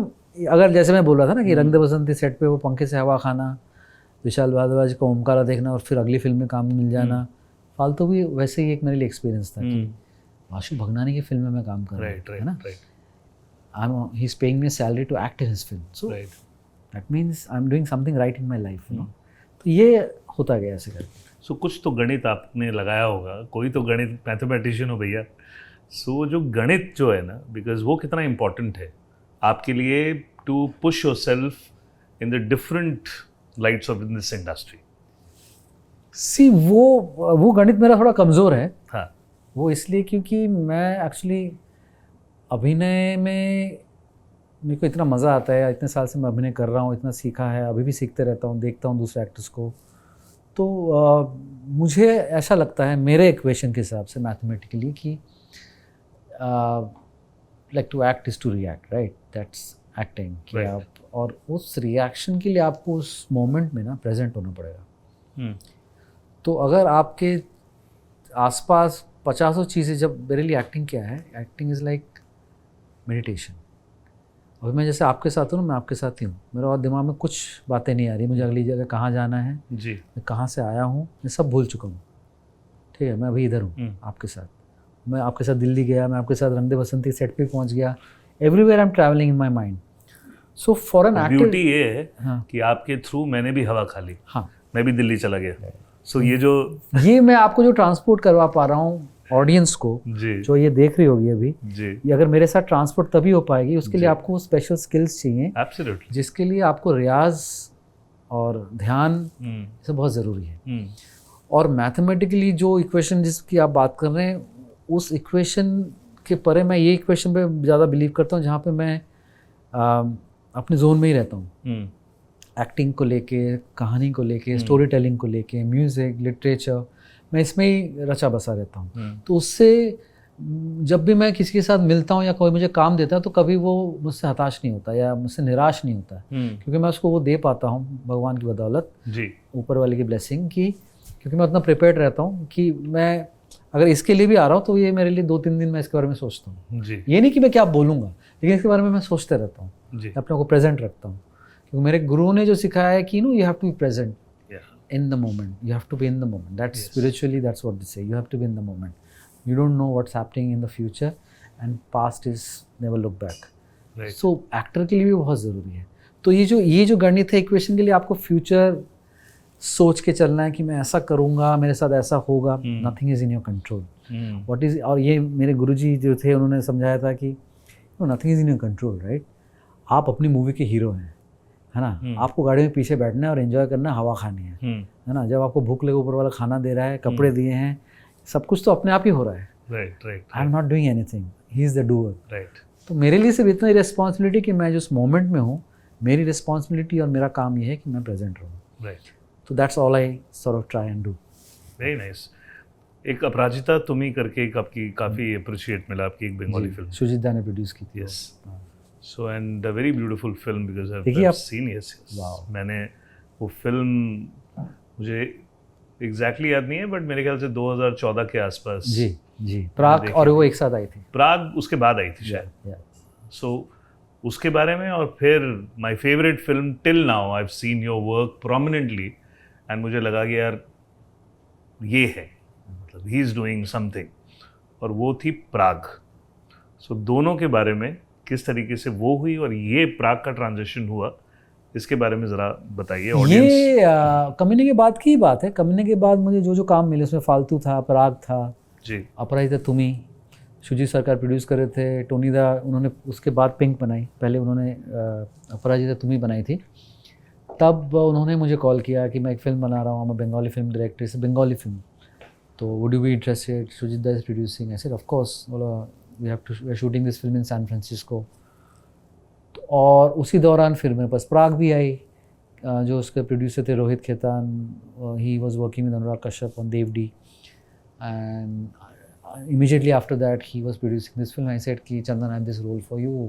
आशीष शुक्ला जिन्होंने भी अनदेखी बनाई है, जी वो डायरेक्ट कर रहे थे, उनकी पहली फिल्म थी। तो मुझे ये सारा सेटअप, फालतू, अपराजिता तुमी, प्राग, और उस दौरान मेरे को एक और फिल्म मिली थी जो अनलकीली कभी आई नहीं।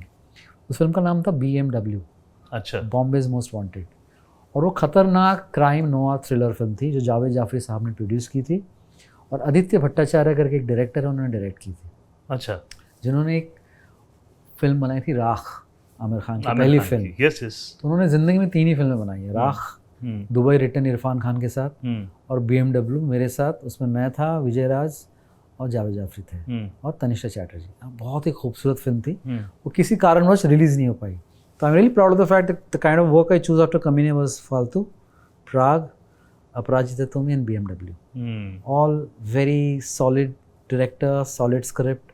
एंड प्राग और अपराजिता तुमी के बाद जब मैं प्राग पहुंचा, मैं सैन फ्रांसिस्को से सीधा प्राग गया, और प्राग में 1-1.25 महीने था वहाँ पे, and I was playing a schizophrenic and insomniac. Yeah so for a month I tried to stay awake for that role, अच्छा क्योंकि मैं दिन भर शूट करता था और फिर रात को मैं पार्टी करने चला जाता था, अच्छा और 1 घंटे या 1.5 घंटे सोता था। मेरी असिस्टेंट डायरेक्टर आती थी, श्रीदा आके मुझे बेड से उठा के ले जाती थी, किसी तरह मैं नहाता था, सेट पे जाता था, रोल करता था, because I was in that zone. अच्छा और वो मेरी ज़िंदगी में एक्चुअली आपके लिए है, तो I am very very happy.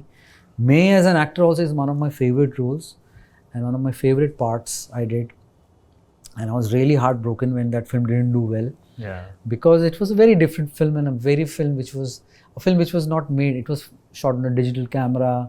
हम लोग सिर्फ 20 लोग थे उस सेट पे, और हम लोग पूरा प्राग शहर घूम घूम के वो फिल्म बनाई थी, completely independent digital film making, और उस टाइम किसी ने सुना भी नहीं था।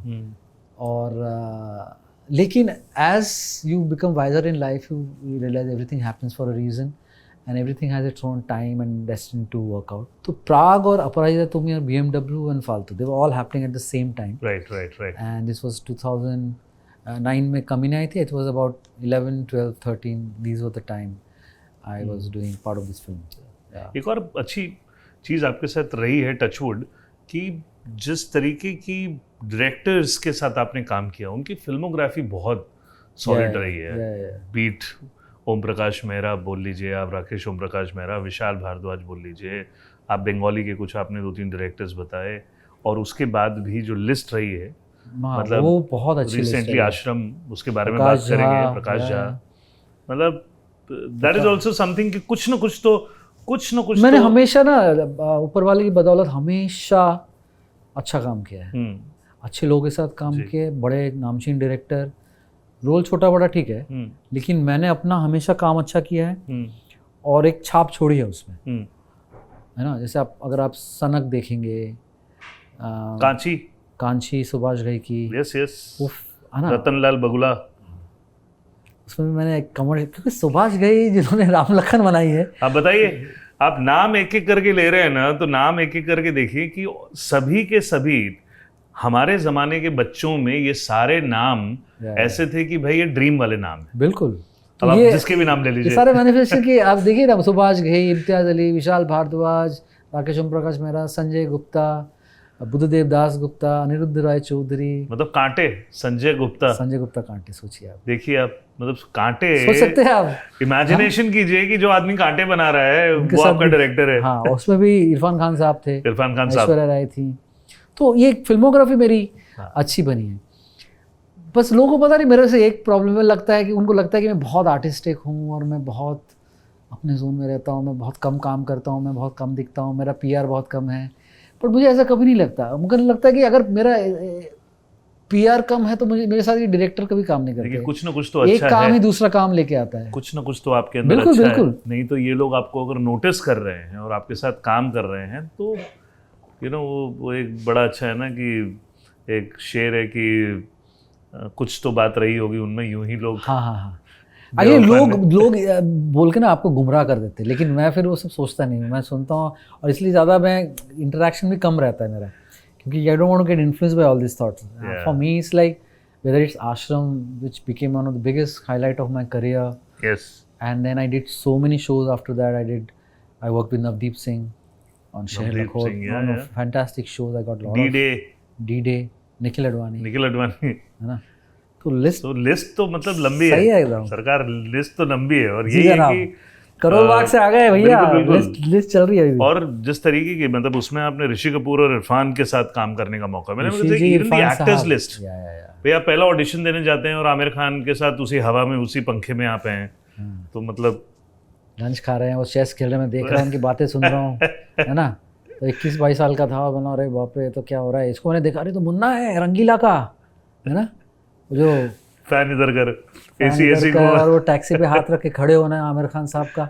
सो in fact I was I never interacted with Aamir Khan साहब, but somebody, I think Vishal ji or someone told me कि he saw कमीने and he was very impressed by my work. अच्छा। और एक फिल्म मैं कर रहा था बहुत साल पहले, कश्मीरी ग्लास हाउस करके, जो आमिर खान साहब प्रोड्यूस कर रहे थे, कभी बनी नहीं वो फिल्म, तो उसका एक टेस्ट शूट हुआ था और आमिर खान साहब ने वो देखा था और उसमें एक सरदार का रोल किया था। अच्छा। और उन्होंने देखा और उन्होंने बोला ये सरदार कौन है यार, तो किसी ने बोला सर ये कमीने में जो लड़का है ना वो है जो बंगाली बना था। तो किसी ने बताया मुझे, अब जब उनसे कभी मिलूंगा तो I really hope one day I will get to work with him also. और उन्होंने पूछा तो उन्होंने बोला यार ये वही लड़का है जो कमीने में था, ये सरदार बना है। तो I think manifesting right now I can be an bloody good sardar. No, but you come from Karol Bagh. Exactly, you know, and I think I have seen so many sardars in my life, Punjabis. केटे जूते पाए हैं, Woodland दे पाजी, Woodland दे। पिंकी क्या कर रहे हैं यार?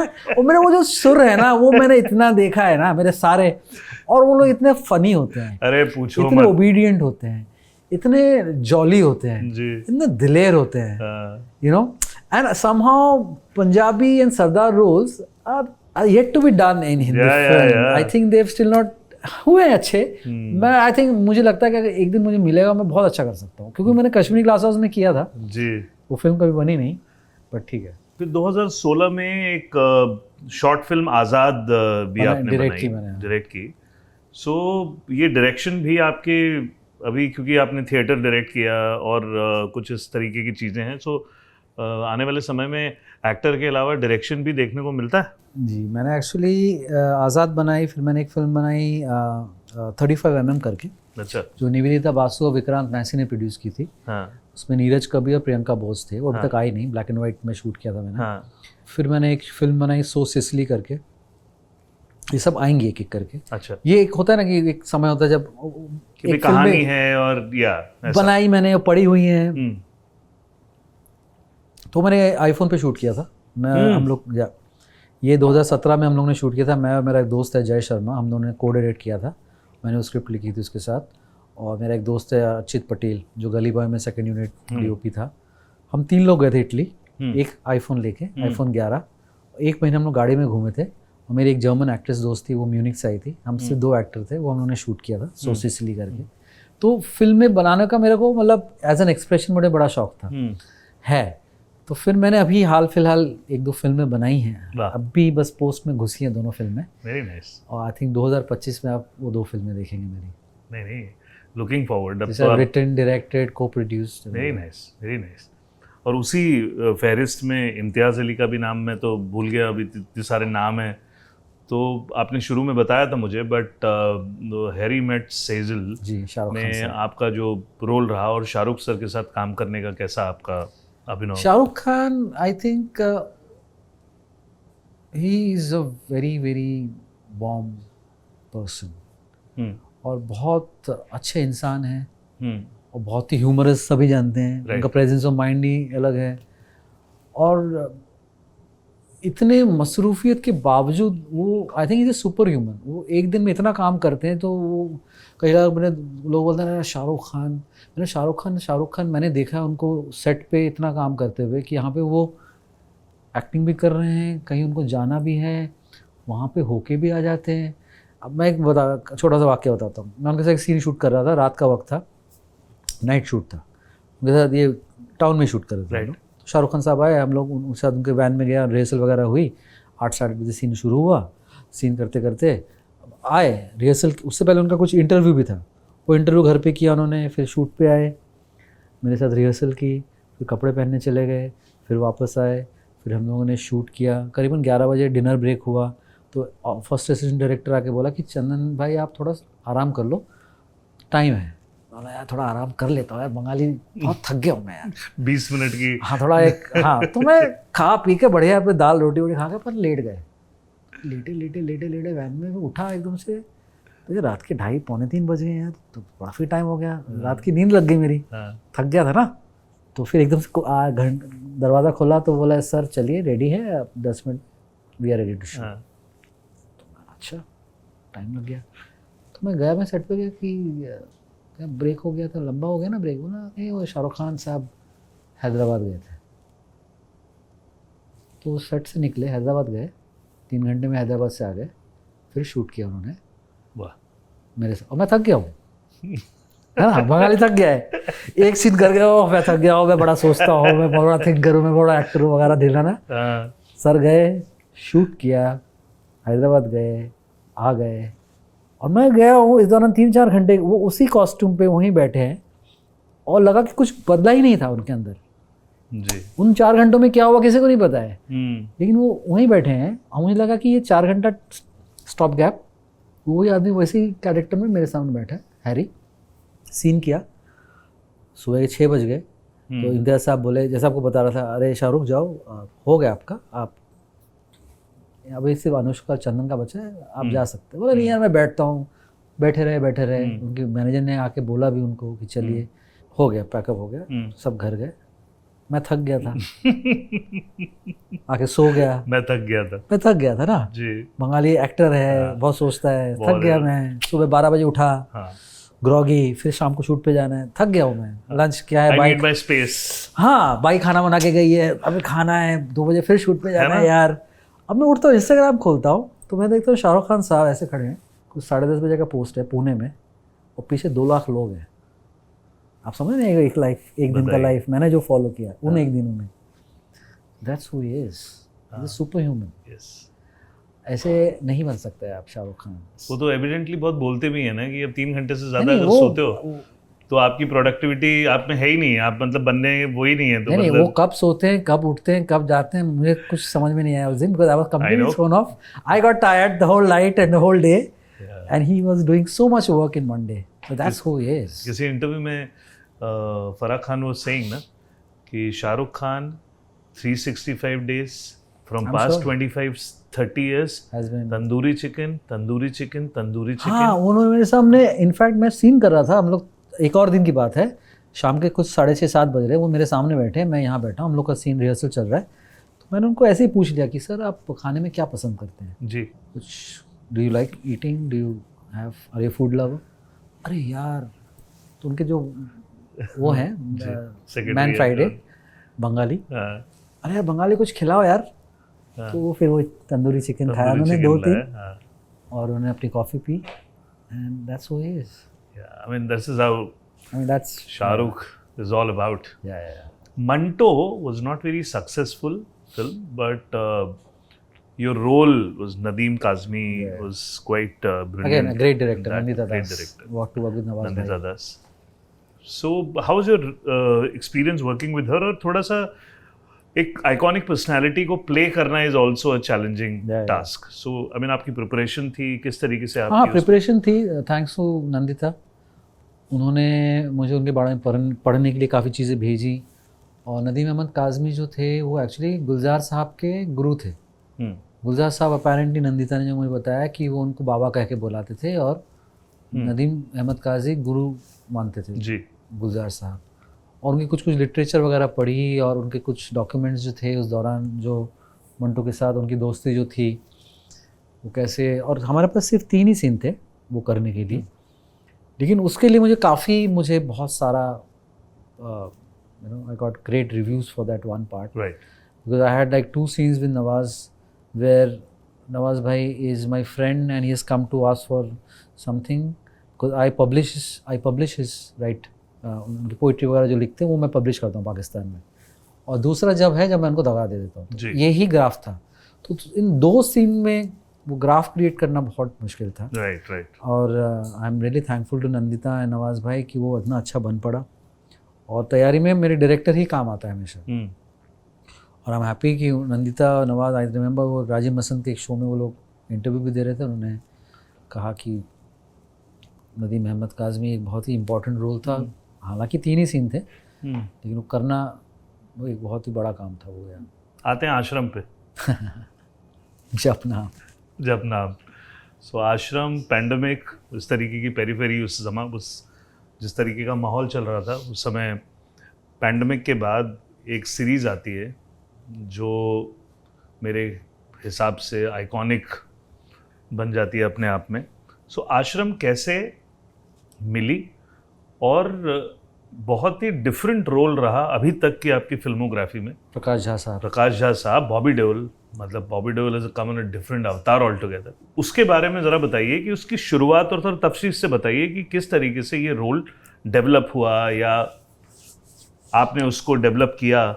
प्रकाश झा उन्हीं का क्रिएशन है, उन्होंने लिखा है। तो काफ़ी सारा, जब मैंने स्क्रिप्ट पहली बार पढ़ी तो it was one of the finest scripts I had ever read as an actor with the part. मतलब जनरली फिल्मों में क्या हो रहा था कि मैं जो भी रोल करता था एक छोटा था, मतलब उसमें मैं मेहनत पूरी कर रहा था, लेकिन एक screen time 10 minute, 15 minute, 20 minute, उतने आपको खेलना होता था। राइट। ये मेरी ज़िंदगी का सबसे बड़ा रोल था, जहाँ पे आप 9 घंटे का शो है और आप 9 घंटे आप हैं जी, तो आपको पूरा एक ग्राफ बनाने का मौका मिल रहा है। राइट। और जो स्क्रिप्ट उन्होंने लिखा था और वो भोपा जब मैंने पढ़ा तो मैंने बोला बॉस ये तो मैं तोड़ दूंगा, और ये बहुत सही रोल है और क्या लिखा है जी। श्रुति महाजन इस फिल्म की कास्टिंग डायरेक्टर हैं शो की, उन्होंने मेरे को एक दिन फ़ोन किया कि झा साहब आपसे मिलना चाहते हैं, वो एक शो बना रहे हैं। ये 2019 की बात है, 5 साल पहले, और तब वेब शो चुटपुट हो रहे थे, मतलब ऐसा कुछ बड़े लेवल पे कि प्रकाश झा वेब शो बना रहे हैं, मतलब फिल्म के डायरेक्टर वेब शो, ऐसा नहीं था। वेब शो बन रहे थे, छोटे छोटे एपिसोड्स बन रहे थे, या 20 मिनट के, 25 मिनट के, कोई डायरेक्ट कर रहा है ऐसा वाला, लेकिन बड़े डायरेक्टर वेब शो में उतर रहे हैं। तो ये उन्होंने प्रकाश झा वेब शो ऐसे रोके, लेकिन प्रकाश झा है जाके मिलते हैं, क्या देखते सुनते हैं। तो उन्होंने सुनाया पूरा कि बॉबी देओल कर रहे हैं बाबा, और तुम हो सेकंड इन कमांड जो आश्रम चला रहा है, और ये आश्रम का ये है ऐसा वैसा, उन्होंने पूरा नरेट कर दिया, जो मेजरमेंट दे दो और ये है वो है तुम्हारा shoot, is old man, old film school, ये है तुम्हारा डेट्स, तुम ऐसे करोगे, ये तुम्हारा 19 तारीख को निकलना है, तुम्हारी फ्लाइट आ जाएगी वगैरह वगैरह, सब उन्होंने तय कर दिया। राइट। फिर मैं आया, मैंने तैयारी शुरू की, हमारे एडिक्शन क्लासेस हुए वगैरह वगैरह हुई, 1-2 महीने, बाल बढ़ाए मैंने, दाढ़ी बढ़ाई, और फिर सेट पे पहुंच गए। और बट मैं आपको बताऊं ना कि क्या है कि जितने भी रोल मैंने लाइफ में किए हैं, आप नदीम अहमद काज़मी हो या भोपा स्वामी, मैंने उतने ही प्यार से, उतनी ही शिद्दत से और उतनी ही सहजता से करने की कोशिश की है। लेकिन ऑडियंस क्या सोचती है और फिल्म का क्या फेट और डेस्टिनी होता है, ये किसी के हाथ में नहीं होता है। सही बात है। तो आश्रम वैसा हो जाएगा, हाँ, पता थोड़ी होता है इंसान को करते समय, बहुत सारी ऐसी चीजें होती हैं जो पता नहीं। जैसे अब ये हमारा जैसे एपिसोड है, पता चला कि 10 मिलियन लोगों ने देख लीजिए। नहीं, आपकी कैलकुलेशन होती तगड़ी है। आई होप कि जिस तरीके से आप मैनिफेस्ट करते हैं ये हो जाए, और ना भी हो तो भी ओवर द इयर्स पहुंच जाएगा ये आराम से। और मतलब ये होता है कि जहाँ पे अच्छी चीजें हैं वहाँ पे कुछ ना कुछ तो अच्छा हो ही जाएगा। बिल्कुल। स्क्रीन प्ले, क्योंकि आप डायरेक्ट भी करते हैं, एक्टर भी हैं, और थिएटर भी आपने डायरेक्ट किया है, how important is the screen play? बहुत सारी अच्छी फिल्में अच्छे स्क्रीन प्ले के बाद भी नहीं चली, लेकिन आपके लिए स्क्रीन प्ले क्या है? आई थिंक स्क्रीन प्ले, जैसा आपने स्क्रीन प्ले जो शब्द है उसमें, मतलब एक फिल्म खेले ही, जैसे नाटक में जो नाटक होता है वो नाटक कैसे खेला जाएगा, जी screenplay is like that, is like कि आपको एक तो उसका एटमॉस्फेयर वो पूरा वो स्क्रिप्ट में होता है। जी और आप अभी तो वेबसाइट्स पे इतने बड़े बड़े स्क्रिप्ट्स के आपको ऑनलाइन एडिशंस पढ़ने मिल जाते हैं, जी फॉरेस्ट गंप हो या डेविड फिंचर की कहानियाँ हो। So sometimes when you read those scripts you realize how detailed, like Eric Roth करके जो राइटर हैं, हाँ। है ना, जिन्होंने फॉरेस्ट गंप लिखी थी और बहुत बड़ी बड़ी फिल्में लिखी उन्होंने, तो उनकी राइटिंग में मैं देखता हूँ कि किस तरह का डिटेलिंग रहता है एक कहानी कहने, मतलब वो पूरी तरह से किताब है ना, एक स्क्रीन प्ले। राइट। और एक फिल्म इसलिए जब आप देखेंगे फिल्मों में सबसे आखिर में डायरेक्टर से ठीक पहले नाम राइटर का ही आता है, प्रोड्यूसर का थर्ड होता है, राइटर फिर डायरेक्टर। वहाँ पे हाँ वहाँ पे, क्योंकि वो ऊपर उन्हीं का नाम आता हाँ है। उनका नाम है। तो screen play is I think everything right. In film making. और एक अच्छा और लाइफ में मुझे लगता है एक आर्टिस्ट, एक डायरेक्टर या मार्टिन स्कॉर्सेज़ी छोड़ देता हूँ अगर, या बड़े बड़े डायरेक्टर हैं, हर आदमी की लाइफ में 5 से 7 ही फिल्में होती हैं राइट। जो ज़िंदगी भर लोग याद रखेंगे। तो आप कोई भी आर्टिस्ट लेंगे ना, उनके या तो 5 से 7 पेंटिंग होंगी या 5 से 7 फिल्में होंगी, वो उतना ही होता है।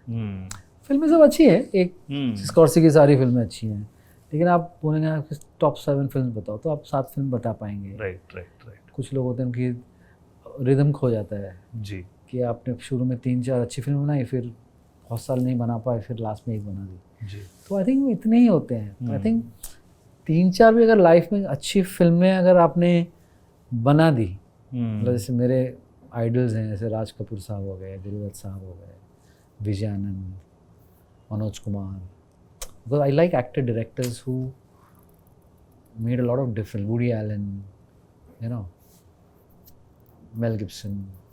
मुझे ये लोग बहुत पसंद है जो लिखते भी हैं और अपनी फिल्में बनाते हैं। राइट। और उनका जो कहने का अंदाज अलग होता है। Woody Allen one of my favourite film makers that film. सिर्फ शायद इंडियन फिल्म इंडस्ट्री में सलीम जावेद अकेले नाम थे जो शायद फिल्म के शुरुआत में आया करते थे और पोस्टर में। हाँ, तो वही उनका वो जो कहा भी है उन्होंने, हाँ, जो था नहीं पहले जी, which is sad. I mean, I think writers, this for films are all about writing. right. And amazing writers are already, you know, doing अभी good काफ़ी stuff. चीज़ें बदल गई हैं। I think I'm sure writers are getting there. I mean, it's much better than how it used to be. Banaras से याद है, Banaras chapter भी एक आपका वो 3 दिन वो बनारस में शूट हुआ था। और okay. ये ठीक लॉकडाउन के दौरान हुआ था, अक्टूबर नवंबर की बात है, 2020 की ही बात है। तो वो सब, मैं जिस होटल में रुका था वहाँ पे रेडिसन या कुछ था, पूरा होटल ही खाली था। मैं था, संजय मिश्रा थे और राजेश शर्मा थे। अच्छा। होटल 3 लोग के लिए चल रहा था। तो अच्छा। किचन में जा रहे हैं, संजय जी ये बना रहे हैं, संजय जी वो बना रहे हैं, यही चल रहा है। और राजेश भाई और ये संजय भाई दोनों, अरे क्या खाओगे संजय, अरे यार आज तो, अरे बोले यार एक्टिंग कर रहे हैं, थोड़ा सीन पे ध्यान दें दोनों, नहीं जल्दी करो बंगाली सो जाएगा। हाँ जल्दी खाना खिलाओ। शहर लाखोट जी, शहर लाखोट में बहुत ही dark, you know, mysterious kind of role रहा आपका, क्योंकि फिल्मोग्राफी तो इतनी है यार, मतलब अब हाँ, बातें उस पर करने जाएंगे तो वो फिर वो चलता ही जाएगा। सो मेरा कभी कभी ये आपके जो कैरेक्टर्स की जो डेमोग्राफिक्स भी है ना, वो डिफरेंट है कि कहीं पे आप ये कर रहे हैं आश्रम में, आई मीन इस साइज का आदमी इतना डरा के रखता है मतलब वो भी अपने आप में वो है ना मतलब वो उस साइज का आदमी इतना मतलब डरा के रखता है, तो वो भी वो पावरफुल, वो किस तरीके से ये सारी चीज़ें एक्सपीरियंस या स्लम डॉग मिलियनेयर टाइप का कुछ है कि बचपन से ये चीज़ें देखी हुई हैं, तो कहीं ना कहीं ये आ जाती है अपने आप, या फिर आप उसके ऊपर वर्क करते हैं? एक्चुअली मेरे 2 चीज़ें होती है, एक तो डायरेक्टर, राइटर जो स्क्रिप्ट का होता है, और तीसरा जो मैं सबसे ज़्यादा इस्तेमाल करता हूँ होता है इमेजिनेशन। सो मैं बहुत इमेजिन करता हूँ कि कैसा होगा, क्या सोचते रहता हूँ मैं, तो कोई फिल्म से पहले अभी मुझे पता नहीं मैं अगला क्या कर रहा हूँ, तो जब मुझे वो 1-1.25 महीने जब मिलते हैं ना, तो मुझे एक साथ 2-3 काम करने में बड़ा मुश्किल हो जाता है, क्योंकि मैं मज़ा आता है कि मैं उसमें थोड़ा जूसेस नहीं निकलते हैं जब तुम फिर मैं उस ढर्रे की फिल्में देखता हूँ, दूसरे एक्टर्स देखता हूँ, पुराने एक्टर्स, पुरानी फिल्में, फिर वो कुछ मैं उसमें बोरो करते रहता हूँ। मैं स्क्रिप्ट एक बार पढ़ता हूँ और फिर सीधा सेट पे पढ़ता हूँ, मैं वो कहानी की तरह रखता हूँ दिमाग में। कई लोग एक्टर्स होते हैं जो बार बार स्क्रिप्ट पढ़ते हैं, बहुत नोट्स बनाते हैं, उनका एक अलग प्रोसेस होता है। मेरा प्रोसेस है कि मैं एक बार पढ़ के फिर मैं स्क्रिप्ट रख देता हूँ और फिर मैं इमेजिन करने लगता हूँ, और फिर जब डायरेक्टर मुझे वो हाथ पकड़ाता है अंधेरे में पहली बार, पहले दिन का सुर मेरे लिए बहुत ज़रूरी होता है। जिस दिन वो सुर लग गया उसके बाद नॉन स्टॉप चलता है। सो कॉन्स्टेंटली लिखते भी हैं आप? कॉन्स्टेंटली नहीं, लेकिन कुछ इंस्पिरेशन मिल गया। अभी right now working on 2 scripts I am writing, तो मैं फिर वो शुरू कर देता हूँ लिखना। I start taking notes, I voice recording, कुछ देखते देखते दिमाग में चल रहा है तो मैं रिकॉर्ड करके रख लेता हूँ वैसे। अभी रिसेंटली आपकी एक और 36 डेज करके सोनी लिव पे वालिया, टोनी वालिया, तो वो टच भी वो करोल वक्त से ही था। हाँ, वो मेरे को बोला गया था कि दिल्ली वाला चाहिए, तो मैंने उसको पूरा दिल्ली वाला रखा। दिल्ली पीछा नहीं छोड़ता कम वक्त। हाँ, तो वो मैंने उसको वैसे ही रखा है थोड़ा सा। हाउ डू यू सी ये सिनेमा और ओटीटी के बीच में जो द्वंद्व है, इसको आप किस तरीके से देखते हैं? मतलब दैट इज समथिंग, बिकॉज आप दोनों ही करते हैं हाँ, और अच्छा करते हैं, तो क्या डिफरेंस लगता है आपको दोनों में? फिल्मों में क्या था कि मेरे जैसा कोई भी अभिनेता जो मतलब जब एक तरह की फिल्में लिखी जाती हैं जहाँ पे हीरो हीरोइन और विलन और बाकी सब चरित्र बन जाते थे, राइट। तो मैंने काफ़ी फिल्में की, अच्छे डायरेक्टर्स के साथ काम किया, तो वो होता कि उसे 2-2.25 घंटे की कहानी होती है, तो सबको एक हद तक ही मौका मिलता है जी। 10 मिनट, 12 मिनट, किसी 18 मिनट, उसमें ही आपको पूरा ग्राफ खेल के अपनी छाप छोड़ के सब कुछ करके जाना है, तो काम बहुत मुश्किल होता है जी।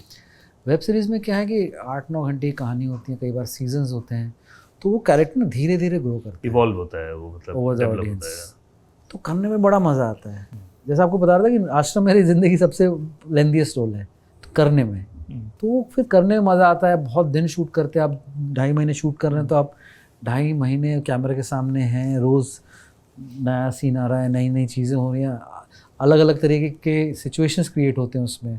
तो ये एक चीज़ है जो मुझे लगता है एक्टर्स को खेलने का ग्राफ वेब सीरीज़ में बहुत ज़्यादा मिलता है कंपेयर टू अ फिल्म। हाँ, डेवलपमेंट लंबी है ना, मतलब फॉर्मेट तो मेरे ख्याल और से ज़्यादा similar ही कैरेक्टर है। के साथ आपका इंटरेक्शन बढ़ जाता है, हम्म। तो ये सब चीज़ें बढ़ जाती हैं। चंदन भाई, आश्रम में 2 आपके अलावा जो आइकॉनिक, जिन्होंने अपसाइड डाउन दिखाया, मतलब कोई सोच नहीं सकता था कि Bobby Deol will become the cult of the country as an actor. So क्योंकि यू वर देयर एंड वो पूरा ट्रांजिशन आपने देखा है, बताइए कि how is your experience working with Bobby first then Prakash ji? Prakash ji का साथ क्या था कि being the director of so many years, given so many iconic films, and I had met him couple of times before Ashram over the years. Actor director जैसे कई बार office मिलने गया उनसे, बराबर, कि मैंने ये काम किया है सर, मैं आपके साथ काम करना चाहता हूँ, तो मैं उनको याद था। तो जब उन्होंने आश्रम लिखी तब उन्होंने मुझे बुलाया, क्योंकि मैं उनको याद था कि चंदन करके एक एक्टर है, उसके साथ काम करना है, कहीं ना कहीं उनको मेरा काम पसंद था, तब उन्होंने मुझे बुलाया। और जब उन्होंने बॉबी सर के बारे में बताया तो बॉबी देओल समझ रहे हैं, दांव पे मरता हूं, मतलब सबको पता है। और तब मैं उस टाइम पे मैं बोर्ड एग्जाम दे रहा था स्कूल में जब वो फिल्म आई थी। बरसात। हाँ, और मैंने यार फिल्म कैसे देखें, वो प्लाजा थिएटर में ना, फिर से मैं दिल्ली जा रहा हूँ मैं दिल्ली का जितना हूँ। जाना है जाओ ब्रदर। तो मेरे लिए क्या था, मैं गोल मार्केट में राइसना बंगाली स्कूल में पढ़ता था, और हमारे लिए थिएटर था Odeon, Plaza, Regal, Rivoli, Sheela, ये मोरलेस मेरा एरिया था। अब दिल्ली में पल्ले बढ़ गए, तो मैं तब बोर्ड की तैयारी कर रहा था, तब बरसात आई थी, यू नो, और हम लोग प्लाजा सिनेमा, मुझे लगा अभी भी याद है बॉबी देओल का इतना बड़ा। अब जो हमारा पूरा जो एपिसोड जो है वो different points of time, and I have told you ना, लाइक आमिर खान की हवा, फिर अलग अलग जो मोमेंट्स है लाइफ के, जो एंजॉय वाले चीज़ें हैं, जो इसमें आदमी को मज़ा आता है, जिसके लिए अभिनय कर रहा हूँ मैं जी, इन एक्सपीरियंसेस के लिए जी। तो वो मुझे याद है कि बॉबी देओल जिसका इतना बड़ा कटआउट गुप्त का लगा था, बरसात का लगा था, वो चश्मा लगा के, नीले कलर का फैशन आइकॉन। उसके बाद जब उन्होंने बताया और मैं उनको पहली बार सेट पे मिला, हम लोग हॉस्पिटल का सीन कर रहे थे, जहाँ पे वो उसका तुषार जो उसका कैरेक्टर, उसका शुद्धिकरण हो गया, हम हॉस्पिटल गए हैं और बाबा उससे मिलने जाते हैं, मैं उनके साथ, बाबा के साथ जाता हूँ। तो पहला इंटरेक्शन मेरा उनके साथ हुआ। तो हमारा यहाँ पे रिहर्सल नहीं हो पाया था, we had some Zoom meetings because उस टाइम पे कोविड के बाद वो सब चल रहा नहीं, था तब मामला। कोविड नहीं था, तब 2019 की बात है, कोविड नहीं हुआ था, अच्छा बट हम लोग पर्सनल इंटरेक्शन नहीं हुआ था। जी। I was meeting him straight on On the set, set. On location, and रात का वक्त था, तो मैं और बॉबी सर को पहला इंटरेक्शन हुआ, तो उन्होंने बोला यार Chandan, I think we should, you are Bhopa, I am Baba, we should spend some more time together no and do the scenes. तो हम लोग ना फिर थोड़ा ऑफ द हुक सुबह कुछ सीन पढ़ने लग गए साथ में, करते करते we started sort of liking each other in terms of your friendship became so great. फिर वो रोज़ सुबह शाम मिलना करते करते जो पूरे विश्व ने जो देखा, उसका जो उन दोनों दोस्तों का, मॉन्टी और उसका जो बॉन्डिंग जो है या वो वहीं से आया। हाँ and Prakash ji, so Prakash ji on set and this kind of bonding which luckily it was I think destined. Almost like we're like soul friends. या But we connected so well. अभी भी पूरा लॉकडाउन हम लोग almost he used to call me every day to check out how am I doing. लोग एक छोटा सा व्हाट्सएप ग्रुप था जिसमें वो कॉल करते थे। अभी भी है वो ग्रुप, हम लोग का हमेशा हर 2 दिन में बात होती है हम सबकी। So that's Bobby Deol, and then we started acting and it just became so magical. And he is fond of me and he always, और ऐसा कभी नहीं उनके साथ कि सीन में मैं क्या कर रहा हूँ, वो क्या कर रहा है, मैं ऐसे करूँगा, वो ऐसे नहीं करेगा, जो ऐसा कभी भी नहीं हुआ। He was just there, I was just flowing, he was flowing, we just lifted each other together. Right, And right. that's how it became so, Yeah. thanks to Mr. Jha, that this show became so magical. Yeah. And the next season is coming now, which Yes, is yes. gonna be huge. Looking forward. और दूसरा, ये आदमी की सहजता को ना, जितना बड़ा आदमी उतना सहज, Yeah. ये बहुत डिफाइन करता है। बिकॉज बिल्कुल। इतने बड़े बड़े लोगों के साथ आपने काम किया, यू नो, अपनी जर्नी को, अगर आप अभी तक की जर्नी को, बिकॉज मुझे ऐसा लगता है कि अभी तो हमने सिर्फ चंदन का 5% देखा। अरे अभी दोपहर हुई है। हाँ, मतलब नहीं 5%, मतलब अभी तो मुझे पता है कि अब जिस तरीके से आने वाले टाइम में आप करेंगे, wish you all the very best. अपनी जर्नी को, अगर अभी तक की जर्नी को अगर समराइज करें, तो आपके हिसाब से कौन कौन से मेजर प्रोजेक्ट्स रहे आपके करियर को डिफाइन करने में, यू नो, मूव फॉरवर्ड करने में? आई थिंक मेरा वो पहला नाटक का जीतना, फिर मेरा इंग्लैंड जाना, मिडसमर नाइट्स ड्रीम, जब मैंने वहाँ पे गया, I got to interact with British actors and see उनकी पद्धति क्या होती है एक्टिंग करने की। उससे मैंने बहुत कुछ सीखा, जो मैंने कमीने में अप्लाई किया, जो लोगों को लगा कि किस तरह का अभिनय है, जो एक नया स्फूर्ति जो देखा उस कैरेक्टर में, खाइल में। जी। कमीने was my third. Then I think Prague is something I really did a big change in my life. And then I think was Ashram. And then I think when my first film will release next year, which I have directed, that would, I am hoping would be my a step up. जैसे मैं कहता हूँ कि life में तो बहुत कम ही काम होते हैं जो, मतलब काम तो सब अच्छा बुरा चलता ही रहता है। तो मुझे लगता है ये 3-4 फिल्में जो मैंने की हैं, मेरे अभी भी घर में कमीने, प्राग और आश्रम लगा हुआ है, तो ये मेरे डिफाइनिंग कैरेक्टर्स है मेरे लिए। और उसके बाद let's see what happens. So what next? आश्रम तो आपने बताया, उसका नया सीजन आ रहा है। अपकमिंग प्रोजेक्ट्स में और क्या क्या आपकी आकांक्षाएं हैं और कौन कौन सी चीज़ें आ रही हैं? अभी तो आश्रम आएगा, मैंने एक फिल्म की है जो मैंने आपको बताया, बंगाली फिल्म है अनिरुद्ध रॉय चौधरी के साथ, जिसमें मेरे साथ जया एहसान है, she is a Bangladeshi actress. उनके साथ एक फिल्म आएगी मेरी, जो मैंने 2 खुद फिल्में डायरेक्ट की हैं। अच्छा। उनकी रिलीज़ की तैयारी कर रहा हूँ। Right. So early next year वो फिल्में आएंगी। और एक और फिल्म मैंने की है जिसके बारे में अभी बता नहीं सकता, वो बहुत ही स्पेशल फिल्म मैंने की है। हम उसको तभी अब देखेंगे जब वो आने वाली होगी, उसके बाद आपको पता चल जाएगा। बिल्कुल। आप तो इनसाइडर हैं, आपको अभी कुछ दिन में पता चल जाएगा। So Chandan bhai, thank you very much for coming to Sutradhar. बहुत मज़ा आया, because I've been watching your work and I'm so obliged कि आप यहाँ पे आए और हमारे दर्शकों के साथ आपने अपने एक्सपीरियंस को साझा किया। और मैं यही अपेक्षा करूँगा कि आपकी इस जर्नी से आने वाले बच्चों को खास करके सीखने को मिले। And thank you very much for coming. Thank you. Thanks. और बहुत ही खूबसूरत सा एक शो है, एक चैट शो है, podcast, but it's more than a podcast, it's more about, since we hail from Delhi, Vineet ji ने मुझे यहाँ बुलाया, it's a journey of an actor for other actors to learn from this show, for other people who are considered who want to join art, cinema or music or any form of art. और ये सब आपको देखने को मिलेगा Friday talkies पर, तो इसको सब्सक्राइब ज़रूर कीजिए, क्योंकि सिर्फ सिनेमा में एक्टिंग नहीं और भी बहुत कुछ चीज़ें होती हैं जो आपको देखने मिलेंगी. म्यूज़िक हो गया, राइटिंग हो गई, डायरेक्टर्स हो गए, ऐसे बहुत सी अनोखी कहानी आपको सुनने मिलेंगी. देखते रहिए Friday talkies with Vineet. Thank you. तो दोस्तों, ये थी हमारी मुलाकात चंदन रॉय सान्याल के साथ, जो कि बहुत ही इंस्पायरिंग रही और कॉन्वर्सेशन में बहुत मजा आया. जैसे उन्होंने कहा कि बी इन द मोमेंट और nothing is in your control. ये हमें याद दिलाते हैं कि जिंदगी का हर पल इंपॉर्टेंट है और आउटकम पे हमारा कोई भी कंट्रोल नहीं होता. सबसे powerful thought, that you are the hero of your own film. Chandan की अपनी कला के प्रति डेडिकेशन ने ये सिखाया कि जो भी उम्मीद रखते हैं उन्हें कभी भी निराशा नहीं होती है, और उनका मंत्र है कि कड़ी मेहनत हमेशा आगे के रास्ते खोलता है. तो दोस्तों, अपने जुनून का पीछा करो और जिंदगी की कहानी के हीरो बनो. अगले एपिसोड में एक नए मेहमान और उनकी इंस्पायरिंग कहानियों के साथ मिलेंगे सूत्रधार विद विनीत राय पे, सिर्फ फ्राइडे टॉकीज. सब्सक्राइब कीजिए चैनल और शेयर कीजिए. It will be giving us lot of happiness. Thank you very much.